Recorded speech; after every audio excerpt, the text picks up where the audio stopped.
Just for some housekeeping before we start, you can take a mic, if you want to ask a question or throw in a comment. But if you're not comfortable speaking or you're not comfortable with your connection, you can also just write your comment, and I'll be sure and ask Ndate Khasipe. And then, I think that will make for a nice interactive conversation. I'm hoping for a really interactive session. I hope that you guys will come in and ask whatever you need to ask. As I say, I've got very few questions. I actually don't even need to ask all 5 of my questions, especially if there are people who are looking to chime in and have some things that they want to ask. The LNDC is, I think, a very important cog in our economy. And to this end, I think everybody should have their ask, especially those who have interacted or interfaced with the strategy, assuming that many of us have. I think it's been 2 or 3 weeks now since the strategy was presented in what was a very lavish do. But I think that if you got to really listen to or interact with the strategy, you will have seen that it is quite a substantive document, and that there is much to it. I see that the LNDC is in as well. If the LNDC is in, then I think we can start. Ndate Khasipe, good evening once again. How are you? I'm all right, Ndari. I hope the same thing applies to you and everybody else in here. And we will be fine, I know. Let me ask my first question then before we get to the business of the strategy. I want to know, as a means of groundwork perhaps, what is the LNDC's core mandate? That's a question. Okay, thank you, Nare. LNDC was started in 1967, as you will be aware, which is actually just a year after we got independence from the British. And that should tell you that it was out of very urgent action on the part of the then government, our first government, following that independence. And the mandate that they assigned to LNDC was to facilitate, initiate, and promote the development of industry. I'm saying it verbatim from the Act itself. Initiate, promote, facilitate the development of, they picked a number of industries then, manufacturing, processing, mining, in a manner calculated to raise income and employment in Lesotho. That second part of it is very important because it says the mandate is not merely to industrialize Lesotho, initiate, facilitate, or promote industrialization, but it has to be in a certain manner. And the manner should be calculated to raise employment and income in Lesotho. In Lesotho, not anywhere else. Crucially, the element of also calculated, it says it has to be strategic. It can't just be business as usual. It can't just be, us pushing paper and just doing our work. There has to be an element of calculation, an element of insightful, strategic thinking put into fulfilling that mandate. So that's the mandate assigned way back in 1967, a year into our independence. I hope that answers your question. That's a great answer. I see Kabelo is in the space. 1967 is when he was born, if I remember correctly. Let me ask this, and this was a question that came up quite a bit when the strategy document came out, when the Letsema Strategy came out. Somebody on this medium suggested that it isn't long ago that the LNDC had presented another strategy document, and they wanted to know what is different about this one. Perhaps I'll ask that as a foundation for us now talking about the strategy. Yeah. So in putting together this strategy, and we call it Letsema Strategy, for the reasons that we shall articulate, for those who have read the strategy or at least attended the launch will know why Letsema, but essentially we know the concept of Letsema, the Sesotho concept. This strategy starts off with a diagnosis. It says what's wrong, and that would therefore say we started by answering precisely that question. How are we doing with the strategy that we had then, which is when I arrived here in November, after acquainting myself and being briefed. The question that we then asked ourselves is, how are we doing? And it became very clear that with the strategy that we had, which was a 5-year strategy, I think it's 2022, 2023, at 5 years from there, probably taking us to 2027, 28. We were halfway through that strategy as and when I came in. Fortunately, a review had been done by external consultants, and the results were not very good. The result was that with us being halfway through the strategy, we had implemented only 9% of that strategy. Clearly, something was not well. The question that then came was why? Why are we not doing so well? It then became clear when we had a conversation, and I must say I also picked it up during the briefing sessions and talking to stakeholders and everybody else, including internal stakeholder staff and everybody else, that we were really not focused on implementing that strategy. It wasn't alive, so to say. Nobody was talking about it. It was essentially a strategy that was written, good as it may have been, but it was not being implemented.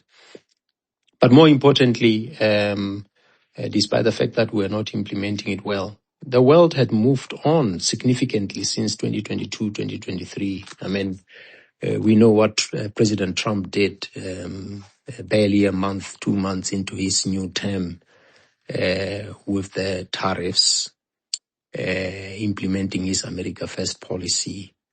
That had a huge impact on any strategy, and to therefore forge ahead with a strategy crafted prior to that era would not have been very, very wise. But more importantly, a deeper dive also revealed some structural challenges that really underpin our economy that needed to be responded to. And that strategy wasn't really speaking to those and any other strategy, to be honest, that we had done before. And we felt this was an opportune moment to take stock and look at those problems that we diagnosed. One, the fact that the older strategy was not being implemented well. Why? We realized that we did not have the strategic capability nor the operational execution capability to translate even a plan into tangible results. But then we also had a macroeconomic diagnosis of an economy that's structurally flawed.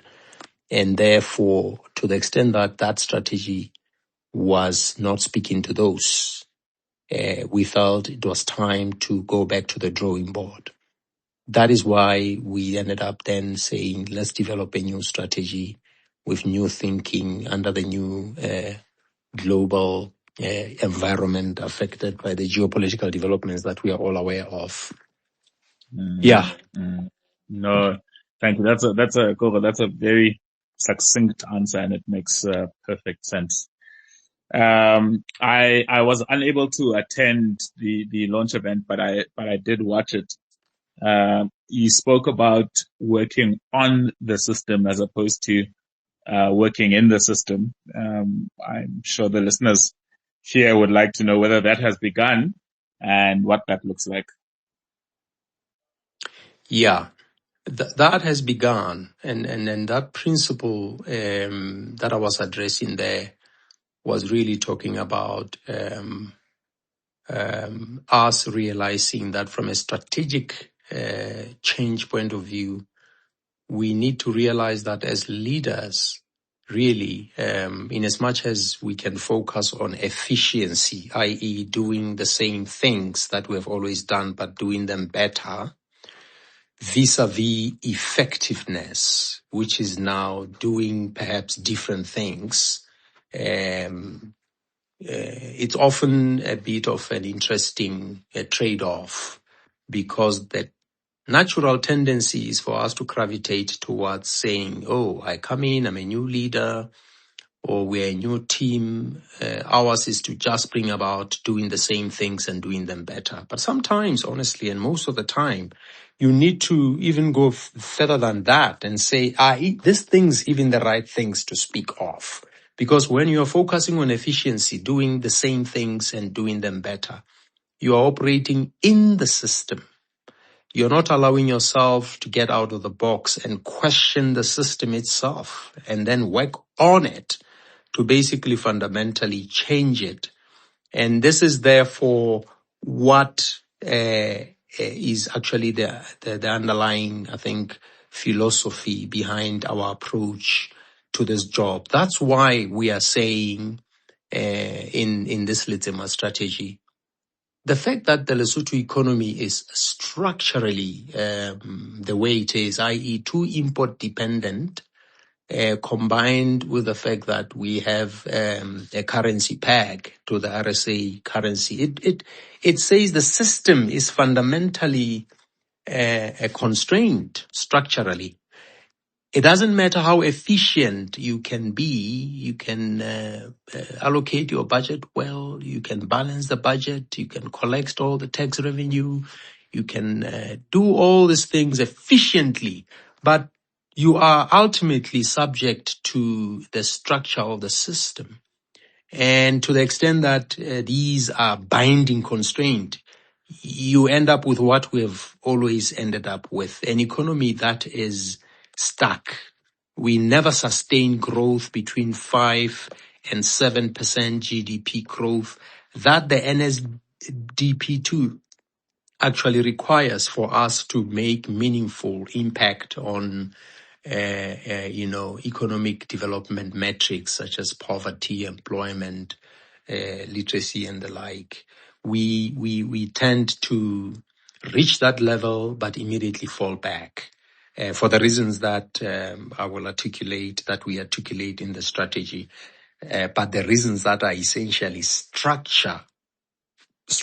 So therefore, this Letsema strategy, in as much as it seeks to operate in the system through better execution, management systems, improving the capabilities of LNDC and the economy, it questions the structure of the economy and says, let's also work on the system by, for example, easing the balance of payments constraints that is in the form of low export base combined with too much import dependence. Thank you, Dad.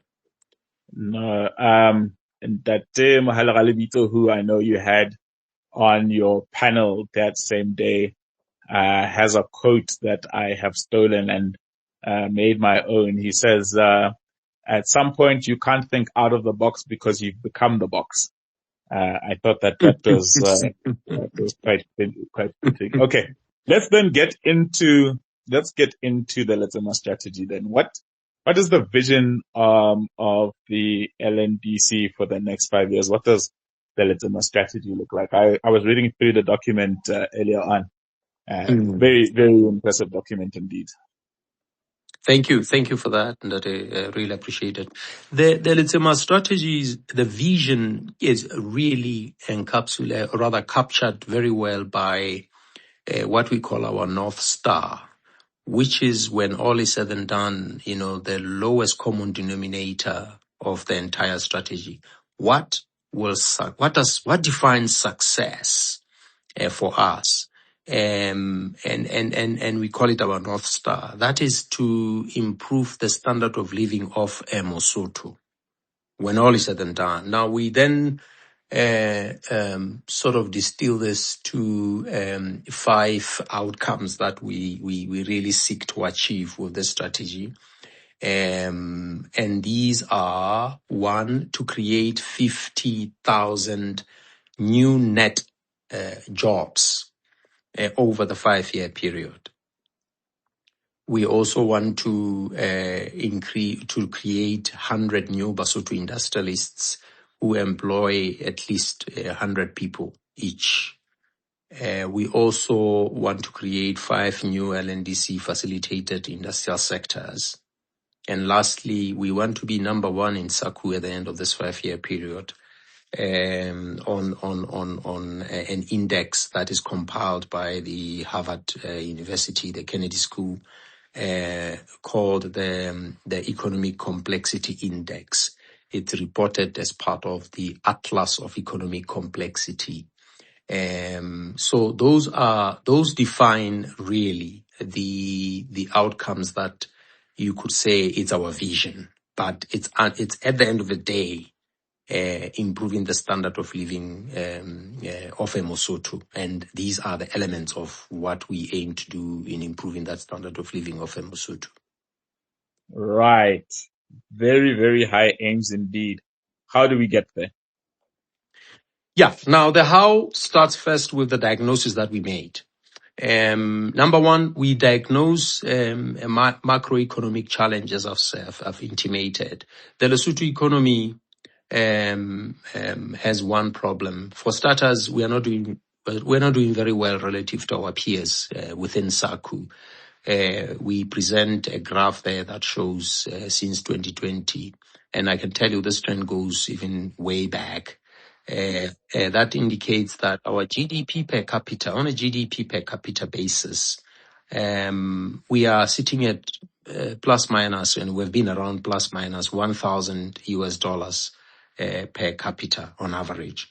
But Eswatini, the next country after us, is sitting at 4,600 as of 2026, and has been around there, around 3.5, 3.6, all the way to 4,000, while we are wallowing at 1,000.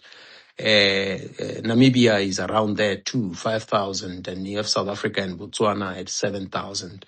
So we are doing badly. I mean, it means Eswatini is 4.5 times wealthier on average than Lesotho, just on the GDP per capita basis. That then made us ask as to why. And the why really, when we did this diagnosis, revealed the structural economic challenge that we talk about, which is essentially the fact that we are too import dependent.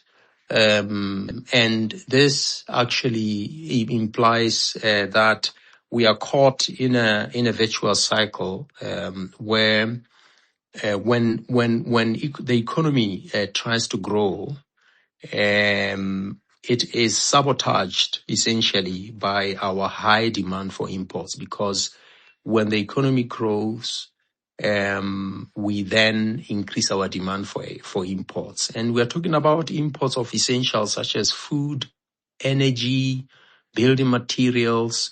We actually have identified a group of what we call wage goods. These wage goods are essentially the goods that are bought with wages. And if you really want to understand what the real income of people in a country are, look at the how much their wages buy of the wage goods. The more they can buy with their wages, the wage goods. It's not even about the level of the monetary level of the wage. It's about the purchasing power of an income. It translates into a surge in imports. Imports essentially mean we are bleeding the money. It's capital flight. It's money bleeding into the neighboring economies where we are buying the imports from. For Lesotho, that's South Africa. So much so that the economic boom may actually happen in the Free State, for example. The Free State poultry industry may boom. Why? Because for some reason there's a project in Lesotho that's creating wealth there, and Basotho's demand for poultry from the Free State has boomed, or bricks from Free State has boomed. And I'm saying so because we don't produce bricks in this country as I speak to you, because Luti Brick died. So if you are seeing a new suburb like Moteo booming or coming up, you know for sure every brick there is from Koro Brick or Roma Bricks across the border.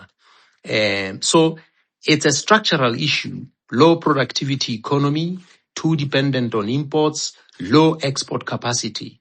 The net effect of too much import dependency is that combining it with a currency that is pegged to another, the rand, the Luti pegged to the rand. Our central bank's key mandate is to manage foreign exchange reserves, because if we run out of reserves, you're going to have economic Armageddon, literally, which may lead to social unrest. We have seen this happen in many countries. Ghana had a balance of payments crisis where they ran out of dollar and foreign exchange. We had Sri Lanka the other day, and the government is often toppled when these things happen. So it's not a small matter. Our central bank's role, therefore, is to always keep an eye on the amount of rand, dollars, yen, euro that we have, because these are foreign currencies, in order to keep this peg of rand, Luti 1-to-1, because if we run out of rands, that peg will collapse. The next thing what will happen is you will have a black market, and then net incomes will drop. But more importantly, we will not afford to buy energy, because energy, which is whether it's energy from Eskom and EDM in Mozambique, or it is the petroleum products we buy from the refineries in South Africa and beyond, they are not bought in Maluti, they are bought in foreign exchange. So you'll run out of energy, you'll run out of food in the supermarkets, we'll run out of pharmaceutical products, and then that will unleash economic balance of payments crisis and a social, economic and political crisis. So what then happens? The moment the central bank sees reserves go down, they have to alert the Minister of Finance to slam the brakes. Essentially, austerity measures have to be put in place. That's why it's a pattern here in Lesotho. When an economy tries to grow, sooner or later you're told no more recruitment in government ministries, no more international travel, no more this or that. Let's cool down this growth. So growth in Lesotho ends up becoming productive. It tends to become self-sabotaging. Whereas an economy like Uganda, Ethiopia, will constantly grow at 15% or any double-digit growth constantly for an extended period of time, which allows them to get out of the poverty situation that we are in. But for us, as one of our graphs indicates there, we hit that 5-7% rate and then we drop. And the reason we dropped, because we arrived at that rate, reserves ran down, and we had to stop the growth.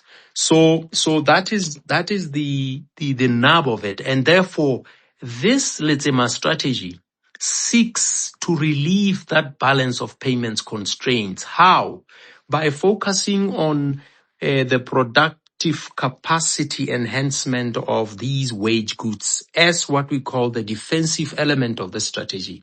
We need to produce our own food. We call it food sovereignty. We are going even beyond food security.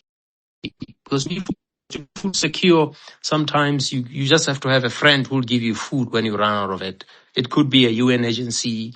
It could be maybe, China will donate something for you. We are not talking about that. That's security, but we want sovereignty. We paper. And therefore the idea is, and we're not even talking about every food. We're talking about core crops. And we're not even talking about 100% self-sufficiency, but you have to have an element of, say, having reserves. Like, for example, countries like China. China, if you were to find out how much pork they have in reserve, for in case anything happened, They have tons and tons of pork in reserve because they know that's an essential food item. And many countries would have grains in reserve for in case something happens. But for us, we don't even have a reserve of petroleum products. We don't have a reserve of food, even pony or anything like that. So therefore, we are trying to say, let's start there with developing the productive capacity of this economy in food sovereignty. Let's also look at energy so that we stop buying power from Mozambique in dollars or from Eskom. Let's have self-sufficiency, even translate it into export, because then that's how we'll raise our foreign exchange reserves. Let's do the same with basic pharmaceuticals. The principle of trade, regional value chains, Africa continental free trade remains very relevant, but you cannot abdicate your responsibility as an economy and rely 100% on international trade, on essentials. So that's number one. That's the defensive element of Letsema. The offensive side of it is to say, okay, having secured the basics, having made sure that we are self-sufficient, having made sure that we stop the bleeding of foreign exchange reserves, which sabotages growth, then let's start building value addition in terms of the sectors that we have. We say, let's not destroy the base that we have. First, do no harm. That's the principle. We have textiles and apparel. Let's build on it. Let's go higher value added. Let's look into high fashion textiles.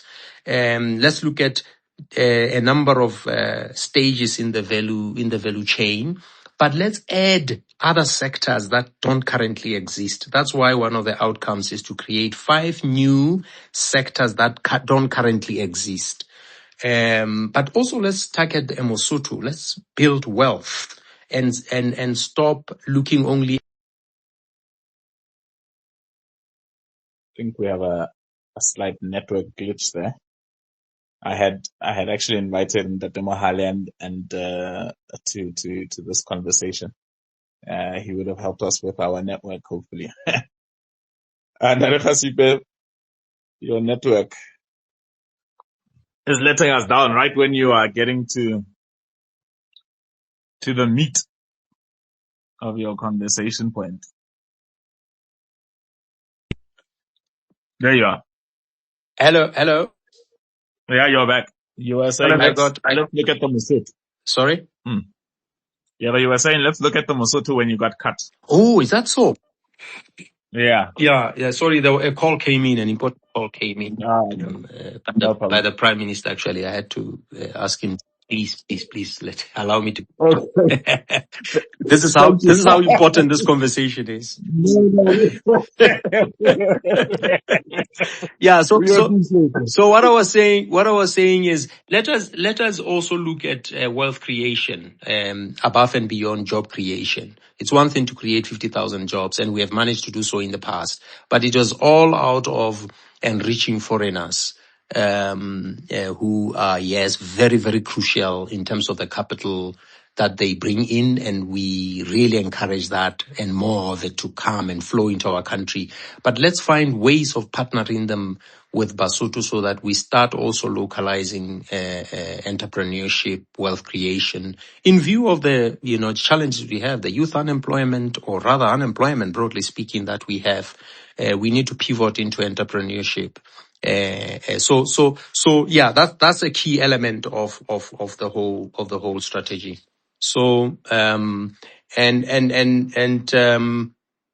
can unpack more on that, but maybe in the interest of this being a conversation rather than a monologue, let me stop here and allow you to probe and maybe follow up if there are any more questions.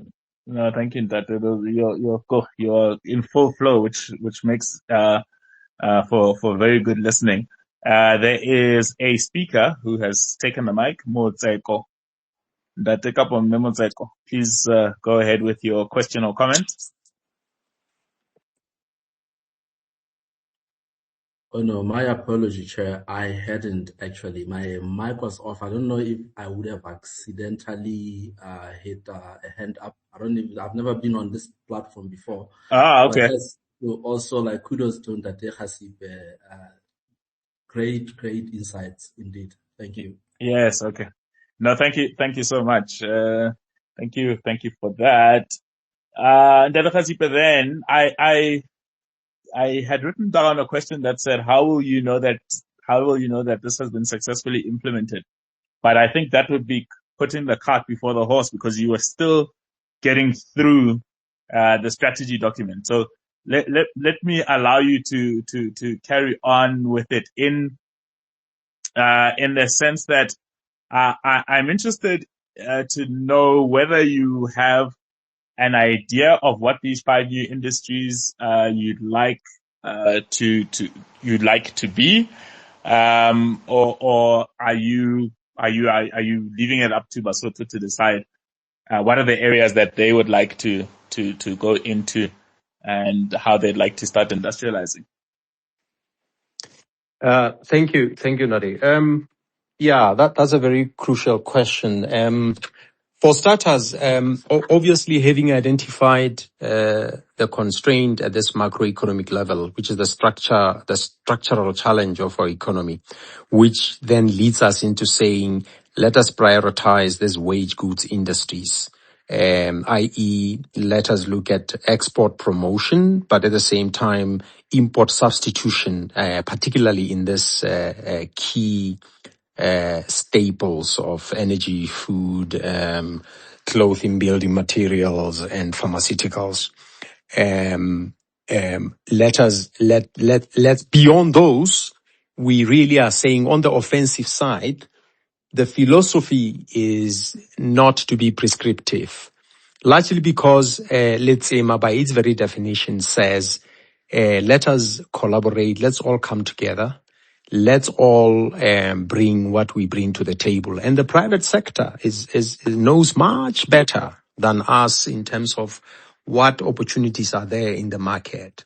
So rather than us being prescriptive to a point of saying, no, we want investments in this and that and that, we are better off partnering with the private sector for them to bring, one, their know-how, experience, and capital to unlock whatever opportunities that they see in the market.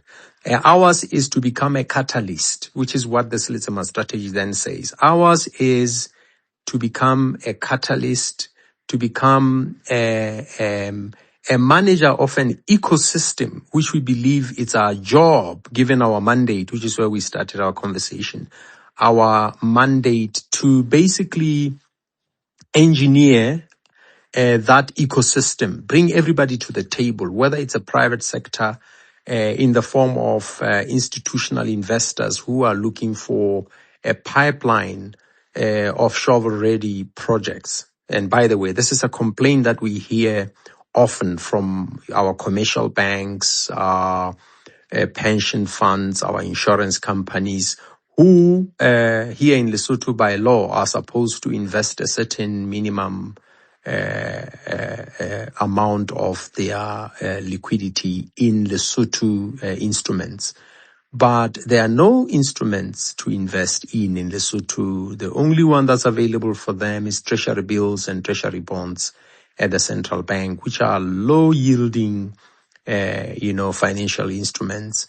But there's also a problem of diversification. If you put all your money in treasury bills, really, that's very lazy. But they complain that where are the shovel-ready projects in which we can invest that are basically, investment grade. The challenge there, therefore, is to create that pipeline. Not just concepts, but a pipeline of, shovel-ready projects. But who is better placed to do that? We believe it's in partnership that we as LNDC, together with those institutional investors, together with other partners such as your multilateral development banks, the likes of DBSA, the likes of AFDB, World Bank, and government ministries with the fiscal budgets that they have. If we came together, we can actually create this pipeline, then create structures that would tick the boxes of everyone else, including the institutional investors from a governance point of view, so that they can actually, we can actually put together a blended finance arrangement where private money can be mobilized into public, what is otherwise even public investment, or risky investments in private equity and new venture creations. That way, we believe we can make impact, yes, but also impact at scale, which is the problem with what LNDC has been doing all this while. The LNDC's development finance budget is around 120 or so million per year. And we have about 4 instruments. We allocate 30 million or so per instrument. And the net effect of that is with 30 million, and we give 10 million maximum to one applicant.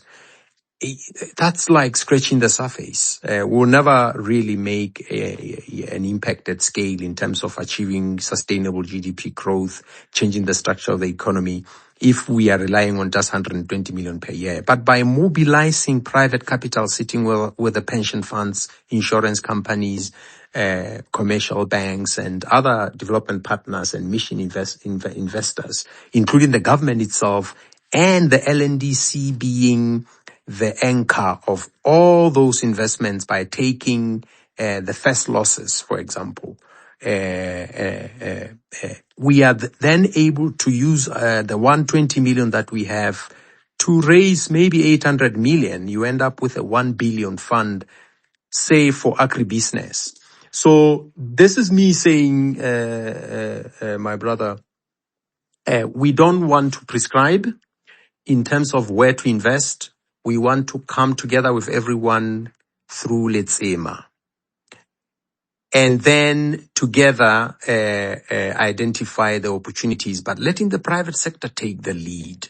We then become the anchor of the whole system, the architect of bringing everyone together. But it's not really our own in the sense of us being the leaders. But I may say, as I conclude, there are sectors that we believe may be worthy of reviewing, but we're identifying them based on insights we have generated from the interactions we're having with private sector. There seems to be keen interest in data centers in this for Lesotho, largely because of the fact that we have water, but also cool climate. Apparently, data centers have energy as cooling costs as one of their, I think, major costs.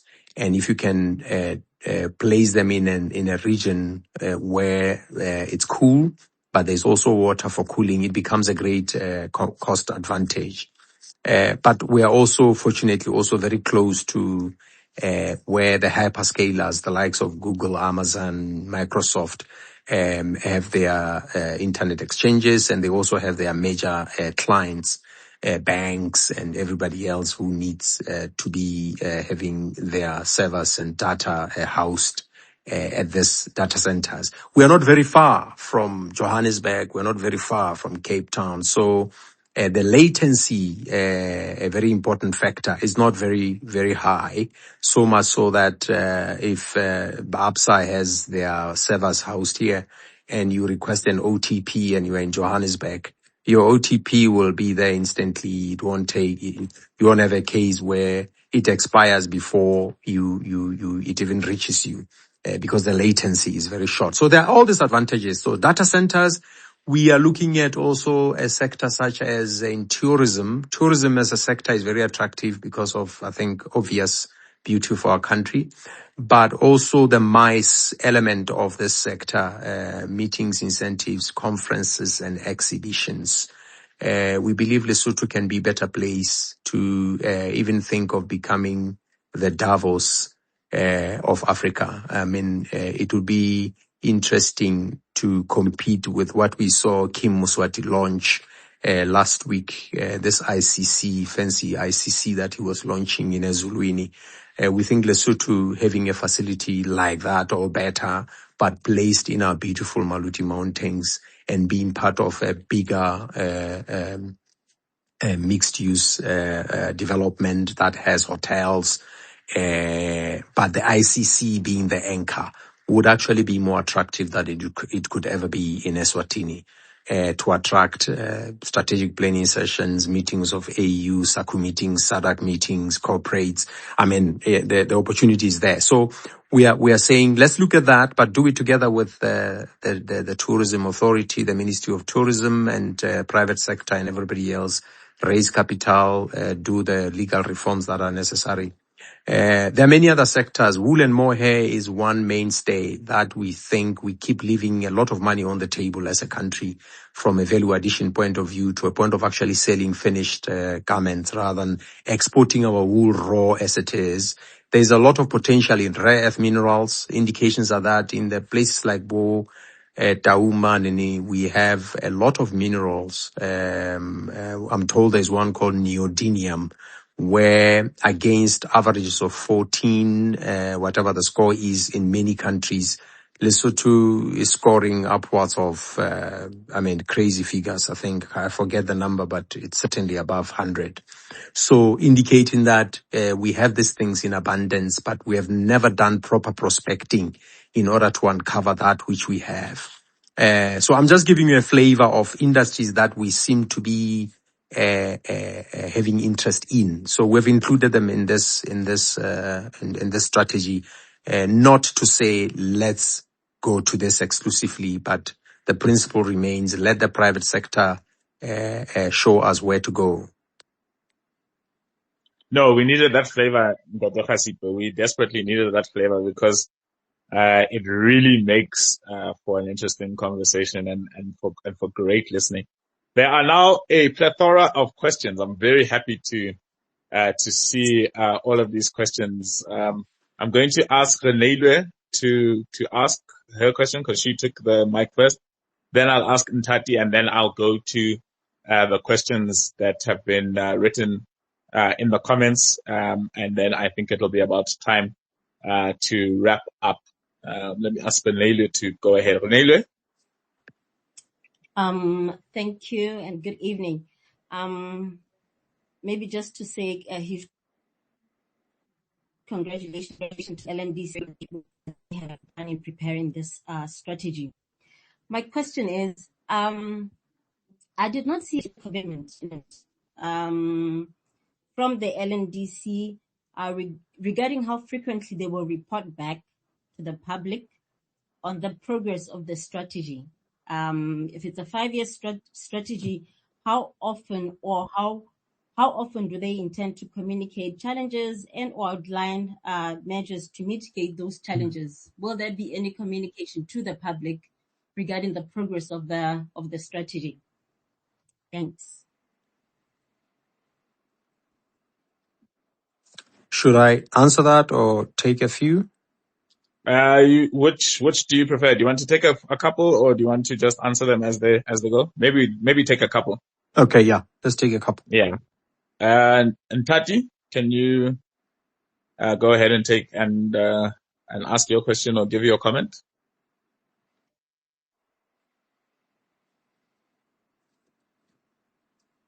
You're muted if you're speaking.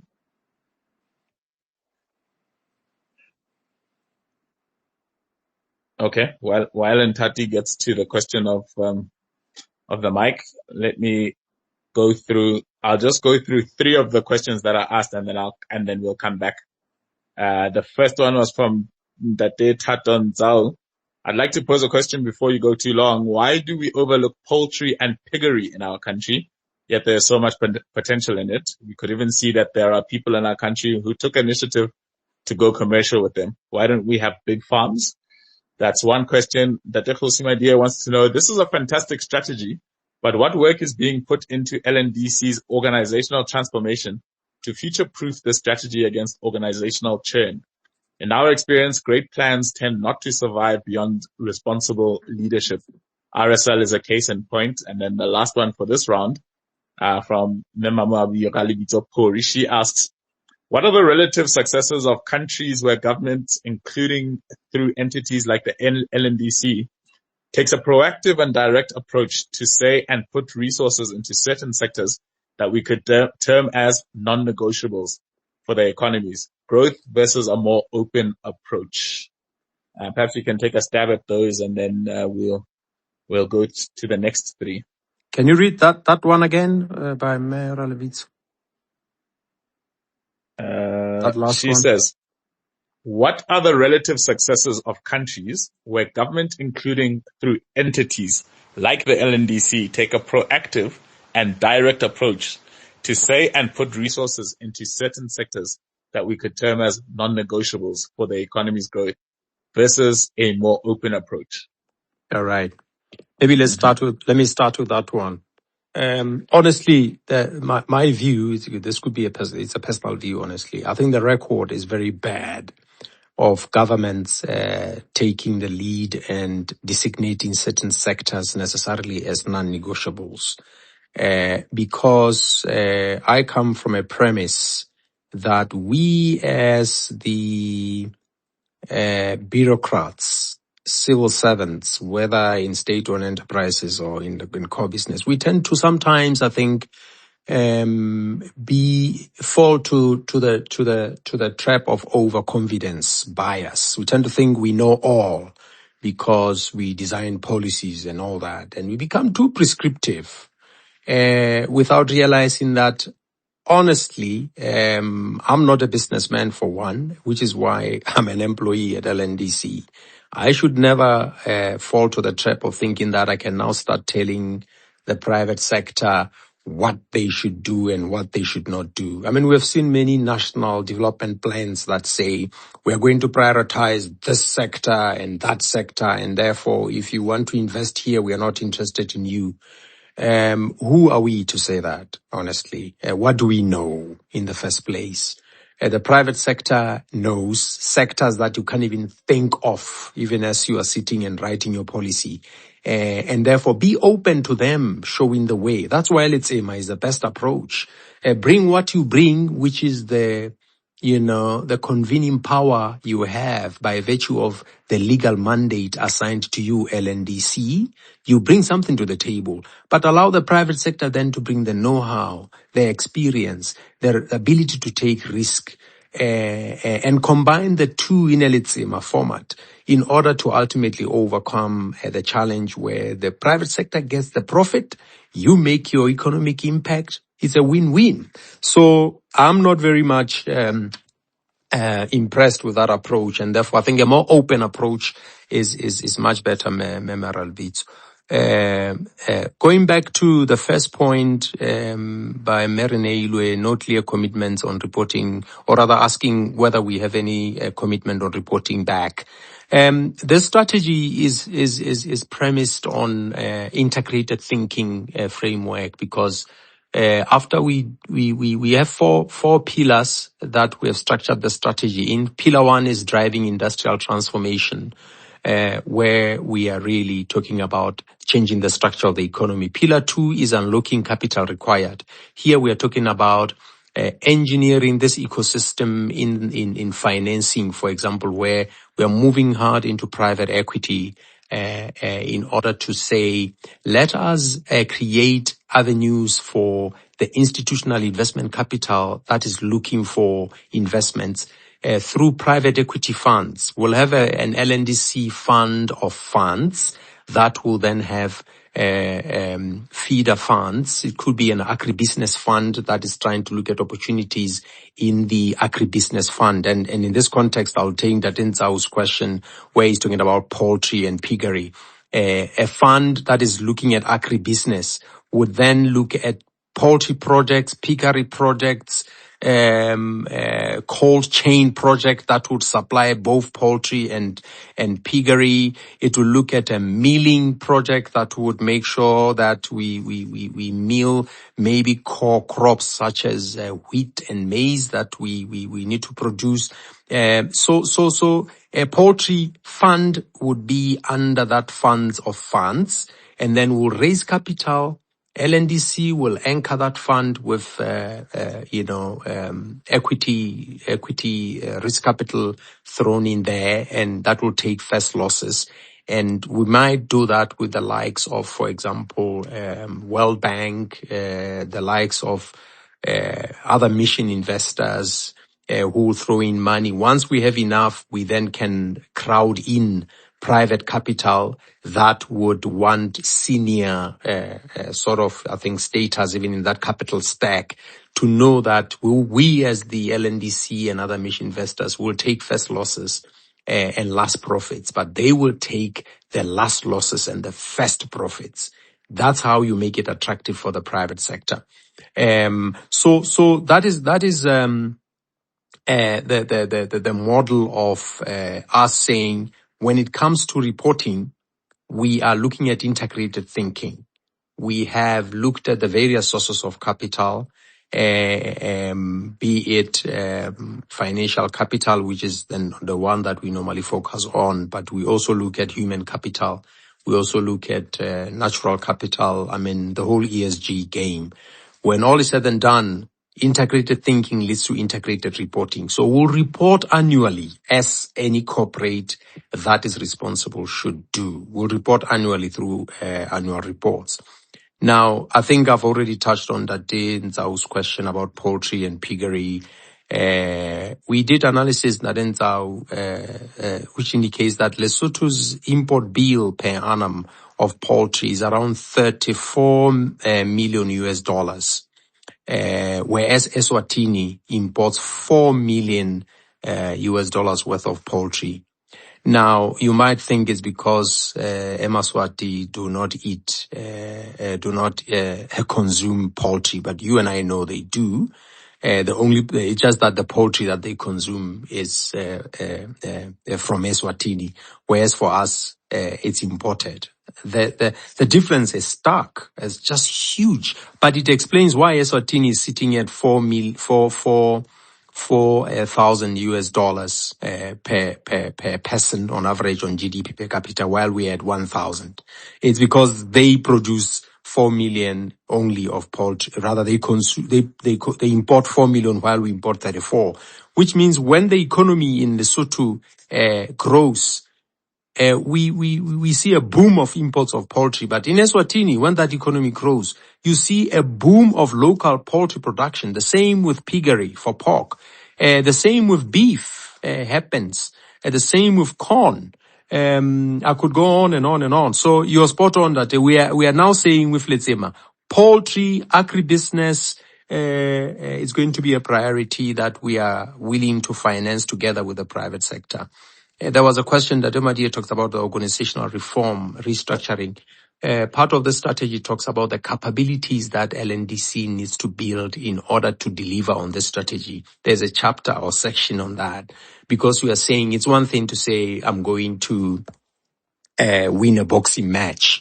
The question becomes, do you have the dexterity? Do you have the endurance? Do you have the uppercut and you know that capability to win against your competitor? So we don't just make it a wish. We actually have to then have in the strategy capability development, and we have identified a number of capabilities that the LNDC needs to improve. For example, we need to work on our governance to make sure that we improve it. We need to look at issues of skills. We need to look also at management systems, which is what you are talking about, Ntemadi. We need to restructure the organization to align it with the strategy, because we can't deliver the strategy with a structure that's not aligned. So you're certainly spot on there. And you're talking about sustainability, so that we don't also keep going up and down. You know, it's again the issue of vicious cycle. And I think some of the reforms we are thinking about, especially in governance, we are trying to make them as irreversible as possible. So let me stop there, and I then hope I've addressed that batch. You have addressed that batch. Let me give you the last one before I let you go. You have told us that you have a very important phone call that you must get back to. Absolutely. The last two, there's one from Dr. Mofeleti here. Hobbs Mofeleti wants to know, what plans do you have in providing space for small Basotho manufacturers? We already have numerous Basotho clothing brands. How fast can LNDC create a conducive environment to assist them in producing more clothes from the wool and mohair that you just spoke about? And then Dade Khauta Fako wants to know, is there thinking around having an investment entity that can invest in foreign countries on behalf of LNDC or government? I suppose something like a sovereign fund. I don't know if that's what he is thinking of. Those are the last two. Okay, now. Dr. Mufelehet's question about small, medium players, Basotho, in the space of apparel, clothing, including wool and mohair. It's exactly what the strategy is talking about. Some of the thinking that we have is, again, with partnerships, is to focus a lot on skills development, which is what this index of economic complexity really talks about. Because it de-emphasizes just a little bit your traditional academic education, which is what we have tended to, I think, sometimes overemphasize, honestly. And I often say that education, especially beyond a certain basic level, tends to be overrated. More so given what the world is now, the youth unemployment that we are dealing with. And a lot of these unemployed people, honestly, are very educated. Some of them are getting into their 40s. They've never worked a day in their lives, despite holding master's degrees and PhDs and the like. Not a day in their life. And it's only because we keep churning out academically educated people when, in fact, the world of today demands skills and not education. The index of economic complexity talks more about know-how rather than education. What can you do? So we are now trying to say, let's give Basotho youth know-how. Some of the ideas we have is let's adopt an apprenticeship model where we will deliberately, rather than what Manpower Development Secretariat does, spend a lot of money, take people out to go study PhDs, master's degrees for multi-years. Imagine if we took a cohort of Basotho youth to New Zealand, Australia, to go learn this industry of wool and mohair, and come back to Lesotho after a year, having skills, not just theoretical know-how, having skills so that then we can say, private sector, here are skilled people, combine them with financing, combine them with others who perhaps know how to run a business, give them other elements of running a business. Let's see what they can do. We believe we can go a long way. So yes, in wool and mohair, that's the thinking that we're having, to send them out and give them skills. In the same thing in apparel. The current, textiles and apparel industry that we have is currently CMT now. Let's create more Basotho who can own this thing, but it's not a matter of just throwing money at the problem. We often, unfortunately, hear an argument of lack of finance. It's a very common misdiagnosis as far as we are concerned. We hear many people saying our businesses don't succeed because of lack of finance. We are saying money is not the problem. Ask the banks, ask the pension funds, ask the insurance companies. But the question is, where are the bankable projects and the bankable people? If you can put them here and say, here is someone who has the skills, has been exposed, and here is a bankable project, money will flow in that direction. So we have to look at the entire triad and not only look at the money in isolation. So Datem Feleti, wool and mohair, we're even thinking other related fabrics like the llama in South America, an animal that apparently in the likes of Bolivia, a country that's very similar to Lesotho, We could breed them here and start making other types of fabric, but let's not export it raw. Let's process it. Let's scour it. Let's create final products, not just final products, but branded final products. On the launch day, we had was the gentleman the young gentleman who is Joachim was there. He was there. There was also Ndate Stana, who is apparently starting his own label in apparel, working together with Basotho entrepreneurs in this space. So we are encouraging more of that. Lastly, Ndate Faku, foreign company investing in Lesotho. This also is part of the strategy, in that, again, in the idea of creating wealth. We are very much envious of the fact that Botswana is beginning to generate foreign exchange earnings and building wealth in Botswana through leveraging on the AFCFTA, the rest of Africa, starting with the region, the likes of Sefalana, the likes of was this financial services from Botswana, the likes of Lesotho. Then there is Lesana from Eswatini. You're beginning to see these countries beginning to venture out, and the question then becomes, where is Lesotho's footprint out there? So we really are also going to deliberately want to venture out, support Basotho through export finance instruments that will allow them not only to export, but also to capture markets and go be players out there, expand into the region. Because when that happens, it comes back as foreign exchange earnings. It eases that balance of payments constraint that we said is actually preventing us from sustaining growth at a high rate. Really, I think a lot of those questions are very much aligned with the thinking that we have. Let me thank you, Date Mollo, and everybody who participated in this very good session. It's been our pleasure. This has been wonderfully elucidatory in Date Khasipe. We must do it again because now when people see that your time is coming to an end, they suddenly remember that they have a number of questions. So hopefully in the not too distant future, we will get another opportunity. Thank you so much for your time. This has been, as I say, wonderfully elucidatory. Thanks, and we thoroughly enjoyed it. Thank you, and thank you everyone. Bye. Good evening. Thanks guys. Thanks for joining us. Have a wonderful Thursday night and enjoy your long weekends. We'll see you again next week sometime. This has been really, really good. Thank you for the number of interactions.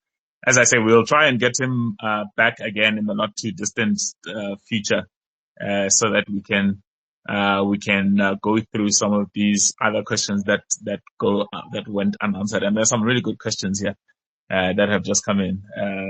Dr. Mainane, for instance, wants to know, Tintatemo Fele's question, how then is or will the LNDC help Basotho youth build bankable products through the Letsema Strategy? And that Lefamela Mohapi has said, congratulating LNDC on the well-conceived strategy.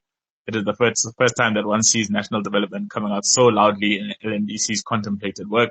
Dr. Khasipe knows the leadership tightrope of pursuing the mandate while ensuring the organization is fit for purpose. I think we picked that up in this presentation today. I think we've done our bit, guys. You can go and enjoy your long weekend. If you're going to have a Thursday night drink, please enjoy your Thursday night drink responsibly. Those of us who are coming to run in the morning, running the purple 5 kilometer, I'll see you there. All the best for the long weekend. We'll see you again next week. Hopefully we'll have more stuff on the space, and we can interact and share ideas. Until then, good night.